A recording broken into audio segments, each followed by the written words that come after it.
అందరికీ నమస్కారం. తెలుగు వాయిస్ ఛానల్కి స్వాగతం. ఈనాటి మన కథ రౌద్రం.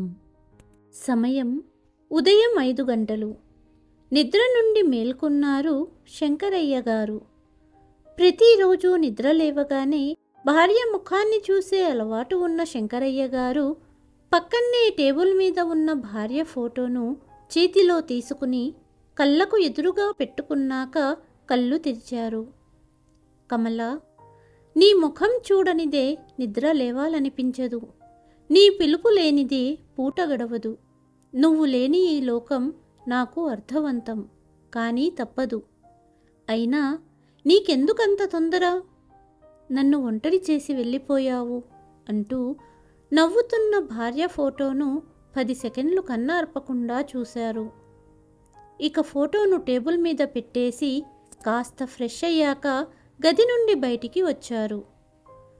వస్తున్న దారిలో చిరునవ్వుతో అందరినీ పలకరించి గార్డెన్కి చేరుకున్నారు.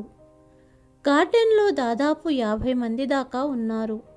తనకు తెలిసిన వాళ్ళు అప్పటికే అక్కడ కొందరు యోగా చేస్తున్నారు, కొందరు వాకింగ్ చేస్తున్నారు, కొందరేమో గుంపులు గుంపులుగా మాట్లాడుకుంటున్నారు. శంకరయ్య తనకు తెలిసిన వాళ్ళ వద్దకు వెళ్ళి, ఏంటి ఇవాళ నేనే ఆలస్యమయ్యానా అంటూ అందరితో పాటు యోగా చేయడం మొదలుపెట్టారు. 2 గంటలు గార్డెన్లో గడిపాక అందరూ ఎవరి గదుల్లోకి వాళ్ళు వెళ్ళి స్నానపానాదులు ముగించుకొని టిఫిన్ తినడానికి అందరూ మళ్ళీ భోజనశాల వద్దకు చేరుకున్నారు. ఇంతకీ వీళ్ళంతా ఎక్కడున్నారో చెప్పనే లేదు కదూ. వీళ్ళంతా ఉన్నది వృద్ధాశ్రమంలో. చెప్పాలంటే శంకరయ్య గారు చాలా ధనవంతుడు, కానీ ఇక్కడ ఉండాల్సిన అవసరం ఏంటి? అది కూడా చెబుతాను వినండి. ఒకనాడు చరణ్ మరియు తన భార్య రచన వృద్ధాశ్రమం బయట నిలబడి 2 చేతులు జోడించి, మమ్మల్ని ఒక్కసారి మా నాన్నను కలవనివ్వండి, లోపలికి వెళ్ళి మీ కొడుకు మరియు కోడలు మిమ్మల్ని కలవడానికి వచ్చారని నాన్నకు తెలియచేయండి అంటూ వృద్ధాశ్రమం మేనేజర్ని వేడుకున్నారు. ఎన్నిసార్లు చెప్పాలి బాబు, గత 4 రోజులుగా మీ నాన్నను కలవాలని వస్తూనే ఉన్నావు.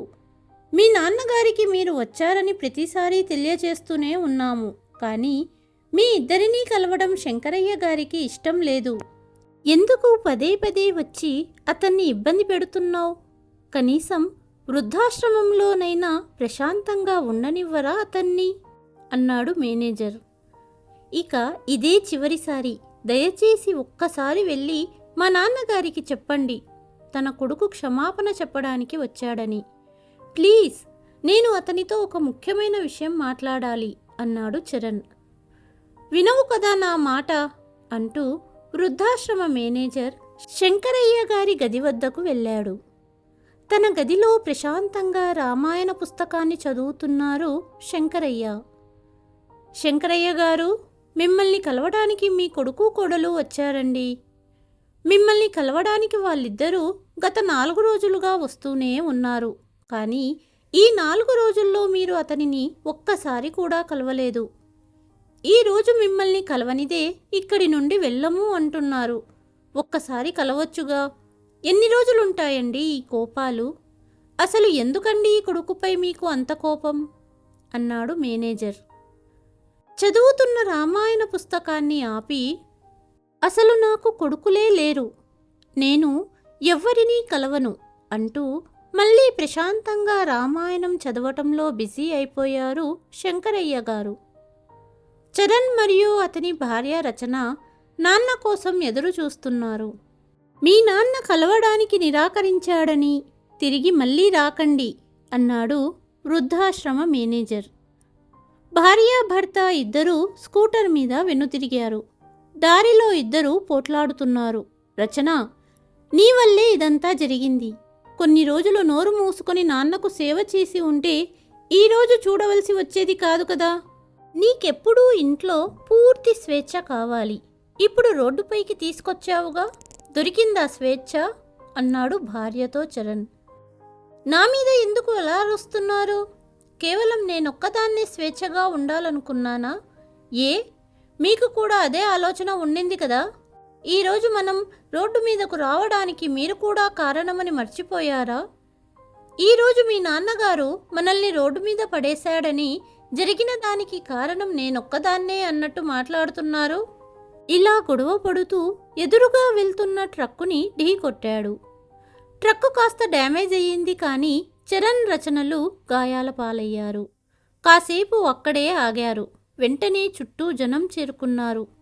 ఇద్దరూ కాస్త కుదుట పడ్డాక ఇద్దరూ ఆటోలో హాస్పిటల్ వెళ్లారు. తను మరియు భార్య రచన డాక్టర్ వద్ద చూపించుకుని, గాయాలకు కట్లు కట్టించుకొని మందులు తీసుకుని ఇంటికి చేరారు. చరణ్కు 2 గదుల ఇల్లు ఉంది. అది కూడా బాడుగ ఇల్లు. మొదటి నుంచి చరణ్ అద్దె ఇంట్లో లేడు. సంపన్న కుటుంబంలో పుట్టాడు కాబట్టి అతను పెద్ద ఇంట్లో చాలా ఆడంబరంగా నివసించేవాడు. తండ్రికి పెద్ద వస్త్రాల దుకాణం ఉంది. వ్యాపారం చాలా బాగా జరిగేది. షాప్ మొత్తాన్ని తండ్రి చూసుకునేవాడు.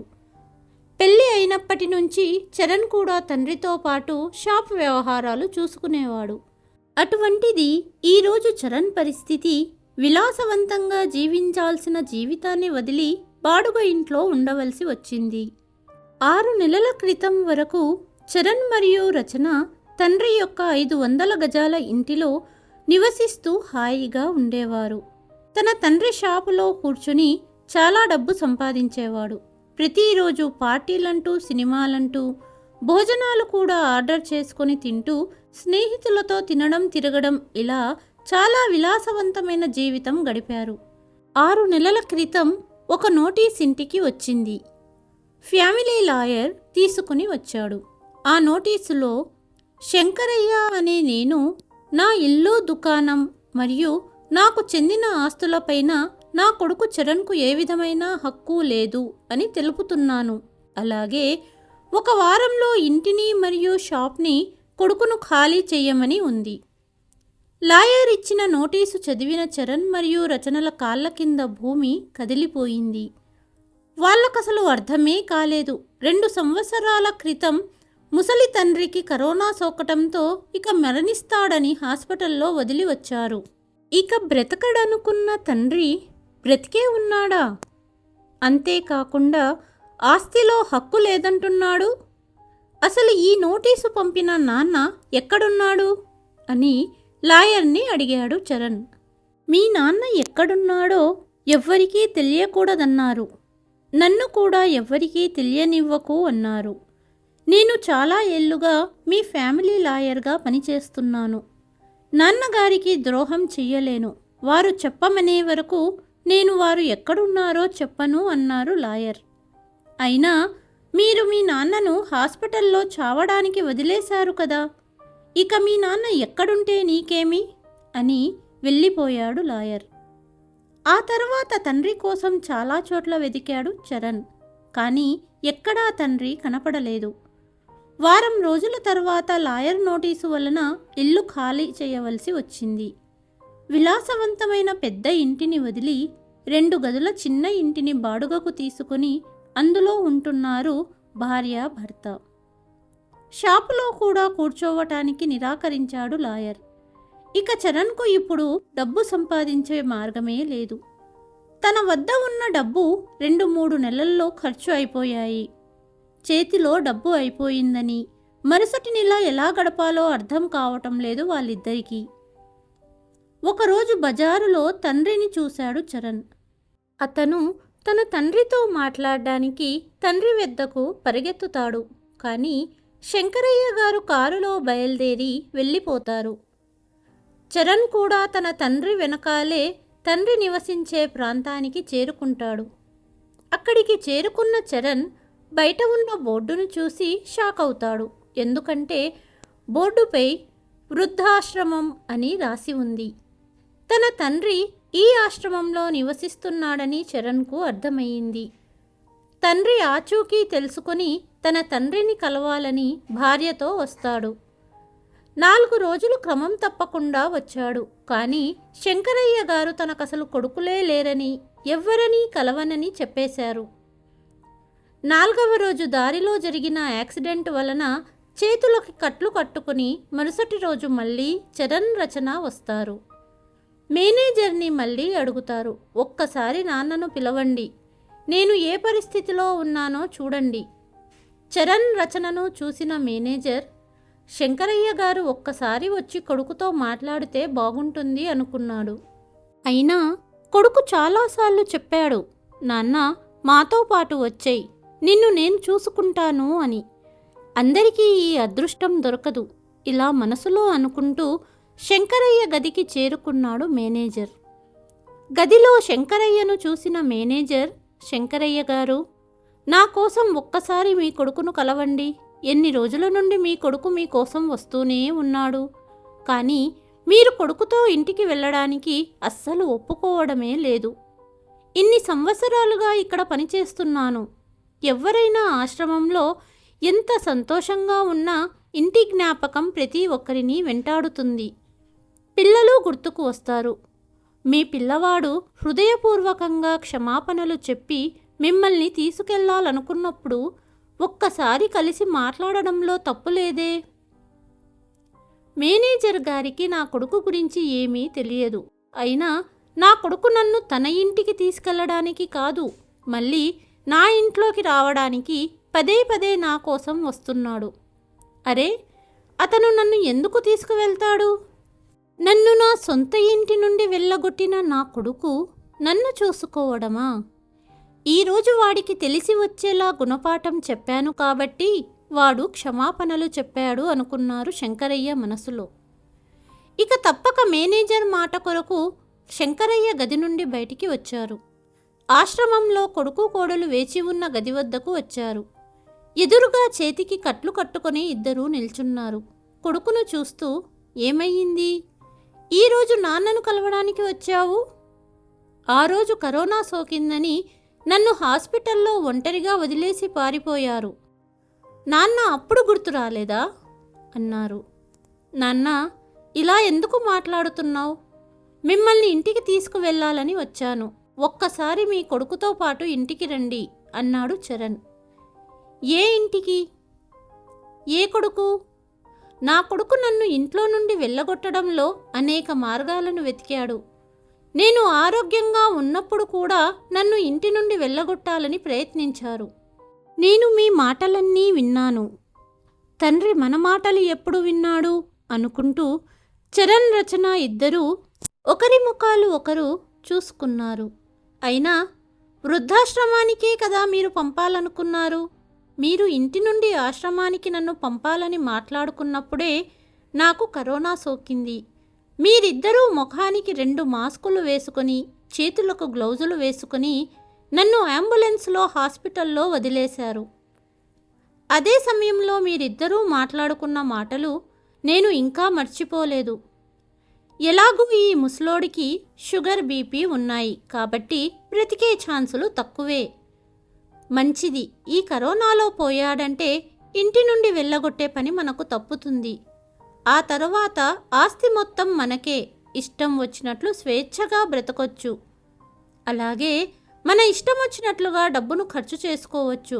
ఇప్పటి వరకు ఈ ముసలోడు షాప్లోనే కూర్చునేవాడు కాబట్టి చేసిన ప్రతి ఖర్చు గురించి లెక్కలు రాసేవాడు. ఇక ఆస్తి మన చేతిలోకి వస్తే ఎవ్వరూ మనల్ని ఆపలేరు. జీవితమంతా కూర్చొని తినొచ్చు అనే కదా మీరు మాట్లాడుకున్నారు. కొడుకు కోడలు ఒకరి ముఖాలు ఒకరు చూసుకుని మౌనంగా ఉండిపోయారు. అక్కడే ఉండి ఇదంతా గమనిస్తున్న మేనేజర్, శంకరయ్య గారు, మీ కొడుకు మిమ్మల్ని ఇంటికి తీసుకెళ్లడానికి వచ్చాడనుకున్నాను, కానీ మీ చావు గురించి ఎదురు చూశాడని తెలుసుకోలేకపోయాను. కానీ దాదాపుగా మీరు ఇక్కడికి వచ్చి సంవత్సరం దాటిపోయింది కదా. ఇప్పుడు వీళ్లకు మీ అవసరం ఏమి ఉందని మిమ్మల్ని ఇంతలా వెతికి మిమ్మల్ని తీసుకెళ్లడానికి ప్రాధేయపడుతున్నాడు అని మేనేజర్ శంకరయ్యను అడిగాడు. మేనేజర్ గారు, ఇంట్లో నా అవసరాలన్నీ నా భార్యే చూసుకునేది. 3 సంవత్సరాల క్రితం నా భార్య మరణించింది. వీళ్లకు నేను అప్పటి నుండి భారమయ్యాను. వీళ్ళిద్దరికీ నా చావు బ్రతుకులతో సంబంధం లేదు. తిన్నారా అని కూడా నన్ను ఎవ్వరూ అడగరు. వీళ్లకు కేవలం నా ఆస్తి కావాలి అంతే. కరోనా మహమ్మారి కారణంగా పనివాళ్ళు రావటం మానేశారు. లాక్డౌన్ కారణంగా షాప్ మూయవలసి వచ్చింది. అందుకే నేను ఇంట్లోనే చాలా జాగ్రత్తగా ఉండేవాడిని. ఇంట్లో కాకుండా ఇంకెక్కడికి వెళ్ళగలను? కానీ కొడుకు కోడలు బయటి పనులన్నింటికీ నన్నే పంపేవారు. ఇంట్లో ఎదురుగా ఉన్న ముసలి తండ్రి కొడుకు కోడలికి భారమయ్యాడు. అందుకే ఎలాగైనా ఇంటి నుండి వెళ్ళగొట్టాలని చాలా ప్లాన్లు వేశారు. ప్రతిరోజు నన్ను బయటికి పంపేవారు. వీళ్ళు నన్ను వదిలించుకోవటానికి ఇంట్లో నుండి వెళ్ళగొట్టాలని చూస్తున్నారని నాకు తెలుసు. కానీ ఎక్కడికి పంపాలనుకుంటున్నారో తెలియదు. ఒకనాడు కొడుకు జేబులో నుంచి ఊరి బయట ఉన్న ఒక వృద్ధాశ్రమం కార్డు దొరికింది. అప్పుడు అర్థమైంది వీళ్ళిద్దరూ నన్ను ఆ ఆశ్రమానికి పంపాలనుకున్నారని. కరోనా సోకిన నన్ను వీళ్ళిద్దరూ అంబులెన్స్లో హాస్పిటల్ చేర్చారు. అప్పుడు నేను వేసుకున్న డ్రెస్సులో నా ఏటీఎం కార్డ్ మరియు కొంత డబ్బు ఉంది. అది వీళ్ళు గమనించలేదు. నన్ను హాస్పిటల్లో వదిలేసి వెళ్ళాక తిరిగి హాస్పిటల్ వైపు చూడనే లేదు. ఒక్క ఫోన్ కూడా చెయ్యలేదు. ఏటీఎం కార్డులో ఉన్న డబ్బులతో నేను వైద్యం చేయించుకున్నాను. కరోనా నుండి కోలుకోవడానికి నాకు 2 నెలల సమయం పట్టింది. భగవంతుడి దయ వలన బ్రతికి బయటపడ్డాను. మేనేజర్ గారు, ఆ హాస్పిటల్లోనే మిమ్మల్ని కలిశాను, గుర్తుందా? అవును శంకరయ్య గారు, మా ఆశ్రమంలోని 2 మహిళలకు ఆరోగ్యం బాగాలేకపోతే డాక్టర్కు చూపెట్టడానికి వచ్చాను. ఒంటరిగా ఉన్న మిమ్మల్ని నేనే వృద్ధాశ్రమంలో చేరమని చెప్పాను అన్నాడు ఆశ్రమ మేనేజర్. కానీ మీరు ఇంత డబ్బున్న వాళ్ళని ఎప్పుడూ చెప్పలేదు. ఎంత డబ్బు ఉండి ఏమి ప్రయోజనం మేనేజర్ గారు? నా అనుకున్న వాళ్ళే నా చావు గురించి ఎదురు చూస్తున్నారు. అందుకే దాదాపు సంవత్సరమైంది నేను ఇక్కడికి వచ్చి. కానీ ఎప్పుడూ నా గతాన్ని చెప్పుకోలేదు. కానీ ఒంటరి తండ్రి పట్ల ఇంత దారుణంగా ప్రవర్తించిన వీళ్లకు బుద్ధి నేర్పాలనుకున్నాను. కానీ ఎలా? చాలా ఆలోచించాను. 6 నెలల క్రితం అందరం కలిసి బజారు వెళ్ళినప్పుడు అక్కడ ఫ్యామిలీ లాయర్ కనపడ్డాడు. సంవత్సరం తర్వాత నన్ను చూసి సంతోషంగా దగ్గరికి వచ్చి, శంకరయ్య గారు, ఎక్కడికెళ్ళారండి ఇన్ని రోజులు అంటూ పలకరించాడు. పరిస్థితి మొత్తం అతనికి వివరించాను. తన ఇంటికి రమ్మని ఆహ్వానించాడు. నా చావు కోసం ఎదురు చూసేవాళ్లే కాదు, అభిమానించేవాళ్ళు ఉంటారని ఆనందించాను. కానీ అతనితో వెళ్ళలేదు. తరువాత ఫోన్లో మాట్లాడి, ఏ ఇంటినైతే నేను కష్టపడి కట్టానో, అలాగే ఏ షాప్ అయితే కష్టపడి వృద్ధిలోకి తెచ్చుకున్నానో వాటిని నాకు దక్కకుండా చేశారు నా కొడుకు కోడలు. అందుకే వారికి కూడా నా ఆస్తి దక్కకుండా చెయ్యాలని నిర్ణయించుకున్నాను. నేను చచ్చానో బ్రతికానో కూడా పట్టించుకోని కొడుకు గురించి నేను పట్టించుకోవాల్సిన అవసరం నాకు లేదు. అందుకే ఫ్యామిలీ లాయర్తో మాట్లాడాను. లాయర్ నా కొడుకుపై కేసు పెట్టమన్నాడు. కానీ కొడుకుపై కేసు పెట్టడం వలన వాడికి బుద్ధి రాదు. ఎప్పుడైతే తండ్రి సంపాదనపై విలాసవంతమైన జీవితాన్ని గడుపుతున్నాడో ఆ ఆస్తిని వాడికి దక్కకుండా చేసినప్పుడే వాడికి బుద్ధి వస్తుంది. చేతిలో చిల్లి గవ్వలేనప్పుడు వాడికి తండ్రి విలువ తెలుస్తుంది. అందుకే లాయర్ చేత నోటీసు పంపాను. ఎప్పుడైతే ఇంటిని మరియు షాప్ని ఖాళీ చేసి రోడ్డు మీద పడ్డారో అప్పటి నుండి నన్ను వెతకడం మొదలుపెట్టారు ఇద్దరు. నన్ను వాళ్ళింటికి తీసుకెళ్లడం కాదు, వాడికి ఇల్లు లేక నా ఇంట్లో ఉండడానికి, నా ఆస్తి కాజేయడానికి మారినట్టు అబద్ధాలు చెబుతున్నారు. ఇక నేను కష్టపడి ఒక్కొక్క చెమటను ధారపోసి సంపాదించిన ఆ ఆస్తి వీళ్లకు దక్కనివ్వను. శంకరయ్య మాటలు విని అక్కడి వారందరికీ, ఎప్పుడూ అందరితో నవ్వుతూ పలకరించే శంకరయ్య వెనుకాల ఇంత కథ ఉందా అనుకున్నారు. కొందరు ఇలాంటి కొడుకు ఉండి ఏమి ప్రయోజనం అనుకున్నారు. శంకరయ్య గతాన్ని విన్న కొందరికి కళ్ళు చెమర్చాయి. ఇప్పటిదాకా తండ్రికి క్షమాపణలు అడిగితే సరిపోతుంది, మళ్ళీ తిరిగి విలాసవంతమైన జీవితాన్ని గడపవచ్చు అనుకున్న చరణ్ తండ్రి ఇంత ధైర్యంగా మాట్లాడిన మాటలను విని కోపంగా, సరే నాన్న, నేను నీ ఒక్కగానొక్క కొడుకుని, నాకు కాకపోతే ఎవరికి ఇస్తావు ఈ ఆస్తి? అలాగే నీ షాపు చూసుకోవటానికి ఎవ్వరూ లేరు. చివరి రోజుల్లో అయినా నన్ను వెతుక్కుంటూ రావా అన్నాడు కోపంగా. బాబూ చరణ్, ఎక్కువగా ఆలోచించకు. ఆ షాప్ గురించి ఏమి చెయ్యాలో నేను నా మిత్రుడితో మాట్లాడాను. ఇప్పుడు ఆ షాప్ అమ్మకానికి పెట్టాను అన్నారు శంకరయ్య. ఏంటి నాన్న, షాప్ అమ్మేస్తున్నావా? ఇంత డబ్బు ఎక్కడ ఖర్చు చేస్తావు అంటూ ఆశ్చర్యంగా అడిగాడు చరణ్. మరీ ఎక్కువగా చింతించకు. కరోనా మహమ్మారి సోకిన తర్వాత నాలాంటి వృద్ధులు ఎందరో రోడ్డున పడ్డారు. లేదా వేరే ఏ ఇతర కారణంతో అయినా రోడ్డు మీద ఉన్న వృద్ధుల కోసం ఇదే ఆశ్రమాన్ని ఇంకా పెద్దగా కట్టించాలనుకుంటున్నాను. ఇందాక అన్నావు కదా, చివరి రోజుల్లో నీ వద్ద రావాల్సిందే అని. కావాలంటే రాసి ఇస్తాను. తండ్రి గురించి ఇంత దుర్మార్గంగా ఆలోచించే కొడుకు వద్దకు చచ్చేదాకా వెళ్ళను. ఇక్కడ అందరూ చాలా బాగా చూసుకుంటారు. సమయానికి కడుపు నిండా భోజనమైనా ఇస్తారు. ఆశ్రమంలో చేరిన తర్వాత సమయానికి యోగా చేయడం, సమయానికి తిండి తినడం, ఇలా అన్ని పనులు సమయానికి చేయడం వలన నేను చాలా ఆరోగ్యంగా ఉన్నాను. ఇన్ని రోజులు జీవితంలోని కష్టాలతో అలసిపోయాను. ఇక నుండి విలాసవంతంగా జీవించాలనుకుంటున్నాను. నేను నా డబ్బు ఇష్టమొచ్చినట్లు ఖర్చు చేసుకుంటాను. కావాలనుకున్న తీర్థయాత్రలకు వెళ్తాను. ఇప్పటికైనా అర్థమయ్యిందా? ఇక ఆస్తిలో చిల్లి గవ్వ కూడా నీకు దక్కనివ్వను. ఇక ఇక్కడి నుండి బయలుదేరు. తిరిగి నీ ముఖం నాకు చూపెట్టకు. నన్ను చూడడానికి మళ్ళీ ఆశ్రమానికి రావద్దు.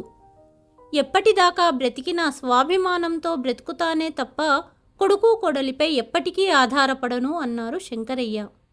తండ్రి రౌద్ర రూపాన్ని చూసి ఇద్దరూ భయపడి తిరిగి తమ 2 గదుల ఇంటికి చేరతారు కొడుకు కోడలు. తండ్రి ఆస్తిని అనుభవిస్తూ తండ్రిని ఇంటి నుండి బయటికి వెళ్ళగొట్టాలనుకున్న కొడుకు కోడలికి శంకరయ్య చెప్పిన గుణపాఠం మీకు నచ్చిందా? మీ అభిప్రాయాలని కామెంట్ రూపంలో తెలియచేయండి. ఈ కథ కనుక మీకు నచ్చినట్లయితే please like, share and subscribe to Telugu voice. మరుసటి కథతో మళ్ళీ కలుస్తాను. అంతవరకు సెలవు.